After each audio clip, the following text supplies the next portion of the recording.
Glory to Jesus Christ. Today is Friday, March 28th, the 26th day of the fast.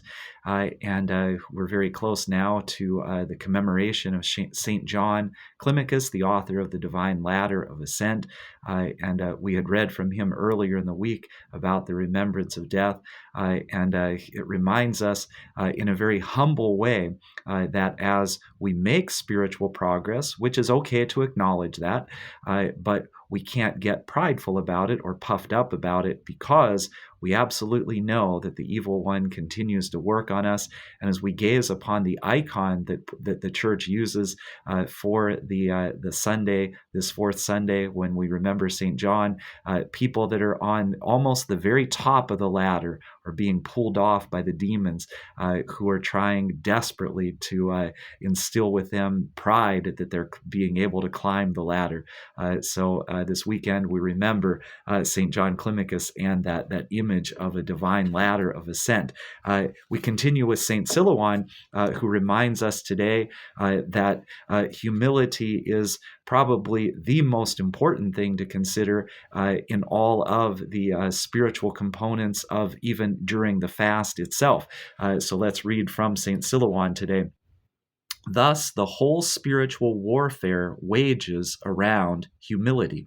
The enemy fell from pride and would draw us to perdition by the same means.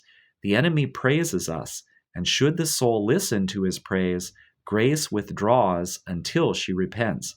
Thus, throughout her life, the soul is occupied with the lesson of Christ-like humility.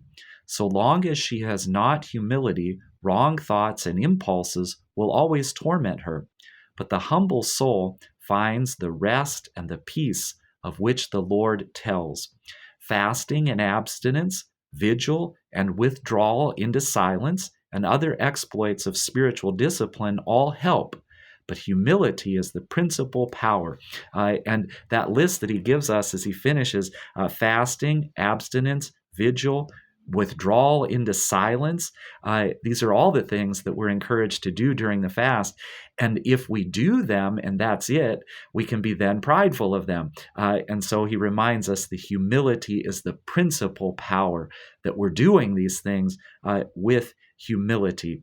And that, again, he reminds us that the enemy will praise us as we're doing these good things. And we can't let that allow us to become prideful again and lose track of that Christ-like humility that he so importantly mentions to us so often.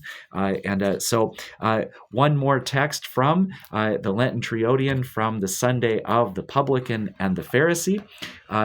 As the publican, let us offer the Creator prayers for mercy. Let us avoid the ungrateful praying of the Pharisee and the boastful words with which he judged his neighbor, that we may gain God's forgiveness and his light. Again, we mentioned earlier this week too, let's not lose track of the basics and not make things too complicated, that we should not judge our neighbor. The Pharisee is boastful and does that. And to be reminded that when we're asking the Lord for mercy, that he is our creator. He is the one who infused life in us and will continue to infuse life in us. So we can't lose track of that as we're asking, Lord, have mercy on me, a sinner, that we're reminded that the Lord, who we were speaking to, is the creator of our lives and the finisher of our lives as well. Glory to Jesus Christ.